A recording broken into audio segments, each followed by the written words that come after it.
राणा, ए राणा, ए राणा, अरे उठ की. अजून झोपलायच वय? उठ लवकर, रात्रभर झोपला नाहीच वाटतं. जा वहिनीला घेऊन यायचं ना, जा लवकर उठ. कुठून? अरे कुठून काय, मायकेवरून. अरे आज वहिनी येणार आहेत ना इकडं, जा लवकर, वाट बघत बसले असतील. काय म्हणतो? अंजलीबाईंना लई ताप होत असेल नाही? अरे असेल काय, होतोयच. पर तुला आड्याने डोसक्याला काय कळते वय? मला समजून कळते, त्यांना इकडे राहायची सवय नाही रे. समजून लई अवघड जात असेल त्यासनी. तुला हे समजा कळते, तेच लय चांगलं झालं. लई विश्वासानं लगीन केलं रे माझ्या बरोबर त्यांनी. त्यांना असं शेतात राहायला घेऊन यायला पाहिजे नको होतं. अरे मैं भी वहीच बोलतो. हे बघ, तू त्यासनी इकडे परत आणूच नको, डायरेक्ट वाड्यावर घेऊन जा. हा, तिथे गेल्यावर समजा प्रश्न मिटतील. वाड्यावर हा. नाही, त्यांना माहेरीच राहू दे. अरे राणा, तू काय पागल आहे का? माहेरी काय को? हे बघ, त्यासनी घरला घेऊन जा. हा. नाही, यांना त्यांच्या आई वडिलांकडेच ठेवायचं. आणि तसं बी आता ते तिकडेच आहेत ना, त्यांना तिकडेच राहू दे. अरे त्यांना इकडे लई ताप होतोय. चुलीवर जेवण बनवायचं, भांडी घासायची, शेतावर राहायचं. समजा बरोबर नाही रे, राहू दे तिकडे निवांत.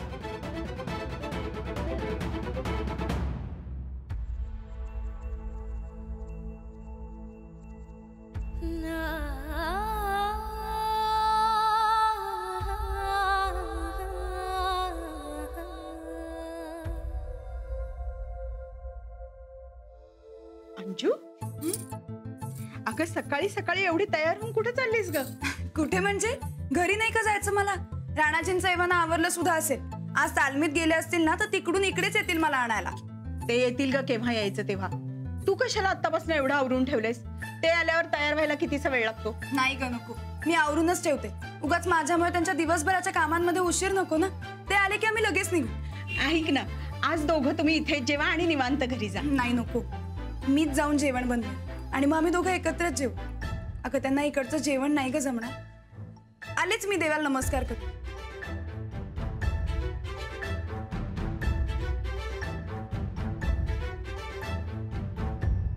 कसं सांगू तुला?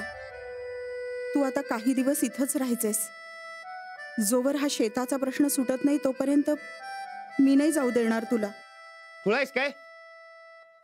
अरे माझ्या जेवणासाठी त्यांना इकडे बोलवायचं होय? आपण दोघं करू की जेवण? त्यांना राहू दे निवांत. ए राणा, एकदा खुळापणा केलायस.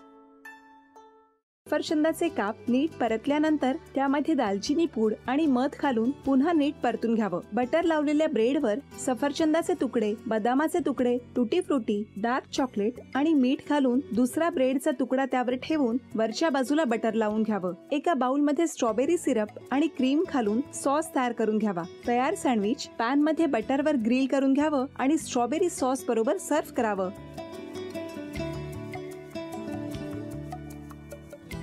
हे जेव्हा बोलत होते तेव्हा मी बघत होतो की या दोघांनी स्वतःचा संसार उभा केलाच, पण स्वतःच्या संसाराबरोबर अनेकांच्या आयुष्यात आनंद निर्माण केला.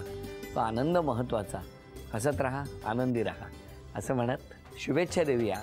आणि ही झी मराठीकडून भेटवस्तू डेव्हिड तुमच्यासाठी. अभिनंदन.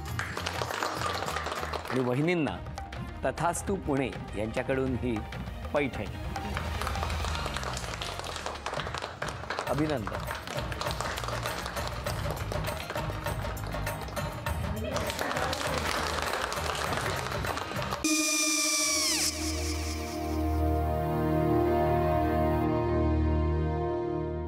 काय गो? हा, काय झालं? काय झालं? काय आले, मी निकाल लावून आली. हो, पण तिची आईच काय बोलली? तिला वाटलं का सगळ्या निशाने आपल्या चुका कबूल केल्या का? आई, मी चांगलं सुनावून आली आहे. त्या तिची बाजू घेत होत्या, पण मी लक्ष दिलं नाहीये. खूप झालं आता. चांगुलपणा खूप झाला. मऊ दिसलं ना की कोपऱ्याने खणतात ना माणसं, ते असं. अहो, पण आईच म्हणली काय तिची? पटला काय ती का? मला माहिती. आई, मी तुम्हाला नंतर फोन करते. हो. आणि आई बाबा जे बोलले त्याचं वाईट नका वाटून घेऊ. सॉरी. सॉरी काय त्यात? नेहा आले.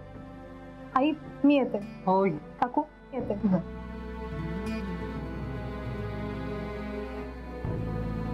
सावकाश जाग. हो हो. मग काय काकू, कधी उडवता लग्नाचा बार? बघूया.